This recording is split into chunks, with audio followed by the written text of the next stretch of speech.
tere hommikust sulle! Kuidas sinu hommikud tavaliselt algavad? Millise meelestatusega sa tõused hommikul ülesse? On see ootus, ärevus, tänulikkus, rõõm uue algava päeva ees? Või pigem oled sa inimene, kes armastab järjepidevalt äratuskella edasi lükata kuni viimase minutini ja siis voodist välja tulla ja siis kiiruga kuidagimoodi oma hommikut alustada? Milline nimetatutest iseloomustab sinu päeva kõige paremini? Kas sa oled minuga nõus selles osas, et väga suuresti määrab ära meie päeva see, millise tundega ja millise meelelaadiga me hommikul ärkame?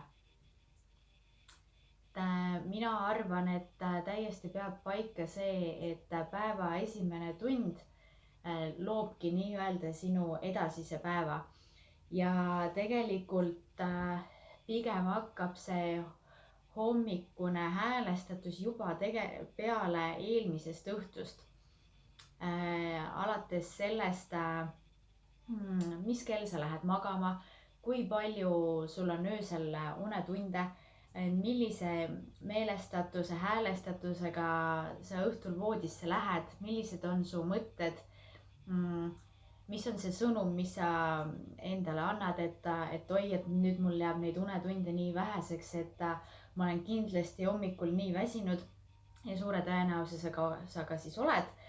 Või sa annad endale sõnumi, et ma juba ootan seda uut algavat päeva, planeerid mõttes juba ära järgmiseks päevaks mingid tegevused või paned need kirja, et sa oled tegelikult juba valmis selleks eesootavaks uueks hommikutunniks ja uueks päevaks. Oma kogemusest ma võin öelda seda, et väga suur muutus minu elus saigi alguse sellest, kui ma hakkasin oma rutiine ja harjumusi muutma. Muutma selles mõttes, et nad oleks mind toetavad ja toetaksid minu eesmärke, minu soove ja seeläbi ma saaksin realiseerida siis neid unistusi või jõuda selle inimeseni, kes ma siis päriselt olla tahan või kelleks ma siis saada tahan või millist elustiili harrastada. Et nagu siin varem on läbi käinud ka, et sa tõmbad ligi neid asju, millega sul on sarnane vibratsioon või millega sa samastud või millega sa häälestud. Et enda hommikurutiinidest rääkides, ma arvan, paar aastat tagasi ma olin ise selline, kes arvas, et minust küll mitte kunagi hommiku inimest ei saa. Mulle meeldis õhtuti kaua üleval olla, mulle meeldis hommikul kaua magada. Nädalavahetuseti ma võisin vabalt magada 11-12-ni. Hommikud nägid välja sellised, et ma panin küll äratuskella helisema vähemalt pool tundi varasemaks, kui ma pidin üles tõusma ja tööle minema. Kuidagi nägi see ikkagi välja nii, et ma tundsin, et ma olen hommikul nii unine, nii väsinud, et tegelikult mul ju aega on, et ma ei pea veel üles tõusma. Siis lükkasin seda järjepidevalt 5 minutit edasi, 10 minutit edasi. Ja lõpuks siis avastasin, et oi, et kell on seal maal, et nüüd mul on põhimõtteliselt 10-20 minutit aega, et uksest välja astuda. Loomulikult hakkas see päev juba sellise ärevuse, kiirustamisega. Ma ei söönud hommikust, kuna selleks ei olnud aega. Ma isegi selles mõttes ei võtnud selleks aega, et see justkui ei olnud minu jaoks oluline, et pigem kõige olulisem oligi see, et ma saaksin võimalikult kaua magada. Kui ma praegu mõtlen ja seda videot teile teen, siis mulle enda jaoks tuli praegu selline taipamine, et võib-olla üks põhjus, miks ma tegelikult ei olnud väga ergas või entusiastlik seda päeva alustama, oli see, et ma tegelikult ei oodanud seda eesootavat. Et ma mäletan, et mulle tollel ajal ei meeldinud tegelikult väga see töö, mida ma tegin.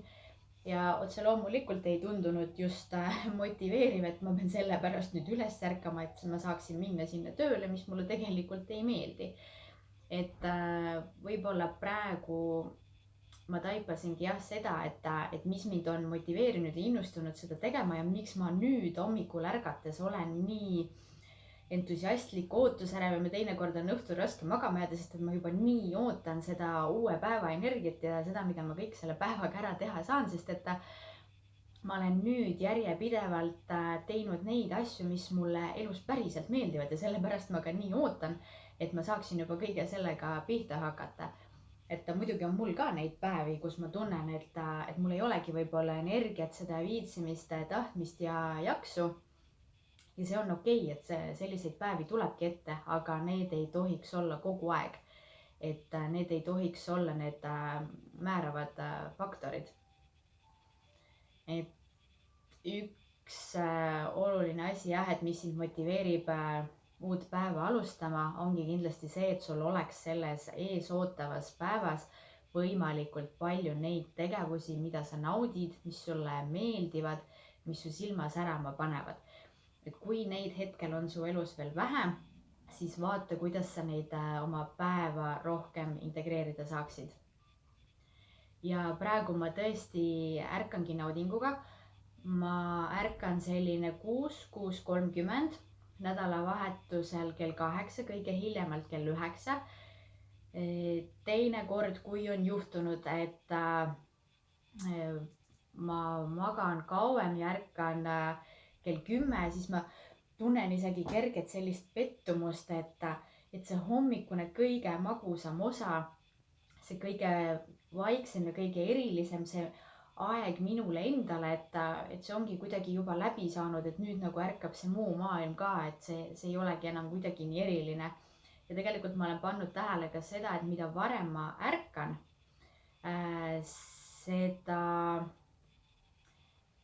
seda inspireeritum ma olen või seda energilisem ma tegelikult olen, et mu pea on värske. Et teinekord ilmselt sa tead ise ka seda tunnet, et kui sa jääd uuesti kogemata magama ja siis uuesti ärkad, et siis sa oled kas nagu üle maganud või üle väsinud, et see ei ole enam see sama tunne, mis tegelikult hommikul vara ärgates. Ja millised on minu hommikurutiinid siis praegu, et ongi varajane ärkamine. Ma võtan selle aja teadlikult iseendale, see ongi minu aeg, minu häälestatus uue päeva ees, see esimene tund. See esimene hommikutund on minu jaoks. Ma naudingi seda vaikust, kuna mu elukaaslane alles magab, ümberringi ongi vaikne, praegu on küll pime. Aga see ongi see, mis teeb selle eriliseks ja ma alustan päeva sooja sidrunivee joomisega. Ma mediteerin. Piisab täiesti 5–15 minutiks lihtsalt, et võtta see vaikne hetk, see sisevaatlus, aeg iseendale, aeg enese sisse vaatamiseks. Sealt edasi ma täidan tänulikkuse päevikut, panen kirja, kui ma ei ole juba seda eelmisel õhtul teinud, siis panen hommikul kirja tegevused, mis mind siis sellel päeval ees ootavad ja mida ma tahan ära teha. Ja ma teen väikese hommikusirutuse. Hiljaaegu ma just liitusin Gracefiti naiselikkuse programmiga. Ja nüüd olen siis järjepidevalt hommikuti kodus neid harjutusi teinud. Teinekord ma käin ka hommikuti 6:30 ujumas. Et see annab sellise eriti mõnusa värske olemise ja pärast seda siis pessu ja sauna. Ja tunned pärast täiesti, et issand, et nagu sa oled nii valmis selleks päevaks ja sul on nii palju energiat ja võt see ongi see vibratsioon ja häälestatus, nagu mille pealt ma lähen ja teen ja sa tunned, et sul on see boost on lihtsalt nii laes.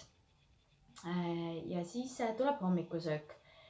Minu üks rituaalidest, mis ma olen nüüd viimase kuu või natukene peale juurutanud, on smuutide joomine. Et mingi aeg ma täiesti tundsin, et ma ei suuda enam süüa või toituda sarnaselt, nagu ma seda varem tegin, et küll mul oli raske tunne, küll oli see, et kõik on juba nagu söödud, et millegi järgi enam ei isuta. Siis ma ei tea, kust see tuli, mingi hetk tekkis mulle plokk liha söömise osas ja siis samaaegselt nagu öeldakse, et tegelikult su ellu juhtuvad täpselt õigel ajal mingid asjad. Nägin ma Boost Yourselfi väljakutset smuutide joomine, et esiteks ma olen teinud selle detox kuuri 3-päevase, kus siis kõik toidukorrad asendad smuuti joomisega, annad nii-öelda oma organismile puhkust. Ja nüüd viimane kuu aega ma olen siis teinud seda väljakutset, kus siis asendanud 1 või 2 toidukorda smuuti joomisega. Üldiselt ma teengi siis kas seda hommikusöögiks, 1 smuuti või siis õhtusöögiks või mõlemat. Ja sealt on ka kindlasti vabanenud paras ports energiat, et ma tõesti tunnen, et mu olemine on kergem, mul seedimine on kergem, mul ei ole enam seda rasket tunnet, mul on palju rohkem energiat, kaalunumber muidugi langeb ja kaovad ära igasugused isud, et selles suhtes, et tõesti varasemalt võib-olla mingitel stressirohkematel päevadel siis ma sõin iga päev tahvli šokolaadi või kogu aeg oli selline mingi magusa isu või midagi oli vaja näksida õhtul teleka ees. Absoluutselt sellist asja enam ei ole, et nüüd ongi naljakas see, et käid poes ja mõtled, et väga imelik, et mitte midagi justkui ei isuta. Et see on üks asi, mis on minu üks toetav rutiin ja mida ma mõtlen toetavate rutiinidel ongi see, et need tõesti toetavad sinu elustiili ja see aitab sulle luua ja sul on rohkem energiat nagu muudesse eluvaldkondadesse panustada. Ja hommikul see varajane ärkamine samamoodi, et praegu on hästi populaarne see Robin Sharma 5 AM Club. Ma olen seda ise proovinud, mina kohandasingi selle enda jaoks kella 6-ks ärkamiseks ja see on minu jaoks sobiv, et siis mul jääbki ütleme selline tund-poolteist iseendale, et täiesti fine. Ja ma arvan, et kõigile ei sobigi see kella 5 ärkamine, ei peagi sobima, et see varajane ärkamine ja endale aja võtmine hommikul, et su päev algaks rahulikult ja mõnusa meelestatusega, see ei peagi olema tund aega, see ei pea võtma seda aega nii palju, et võta täpselt nii palju, kui sul vaja on. Alusta alguses kas või 15 minutist, kus sa ärkad varem. Et proovi neid rituaale, mida mina ise järgin, vaata, kuidas need sulle sobivad. Leia endale need sind toetavad rutiinid ja rääkides siis õhtuharjumustest ehk siis päeva lõpetamisest. Nüüd ma olen juurutanud selle, et õhtul tund enne magama minekut ma sotsiaalmeediasse ei lähe. Ma üritan võimalusel vältida ka teleka vaatamist või siis vaadata midagi sellist ilusamat hingele. Ma mediteerin õhtul enne magama jäämist. See on nüüd eriti palju aidanud kaasa sellisele nagu õhtusele lõõgastusele. Sinna juurde käib minul ka kas siis rohelise tee või mu eriline lemmik viimasel ajal on kaneelitee joomine. Et just selline, et sa tõmbad nagu ennast sellest päeva virvarrist ja nendest tegemistest ja toimetamistest lõõgastusse. Ja sa lähed nagu sellise rahuliku tundega magama. Et mina olen vaadanud, et nagu mind see on hästi palju aidanud just nagu sellest sotsiaalmeediast välja lülitumine ja et hommik algab minu ajaga ja õhtu täpselt samamoodi.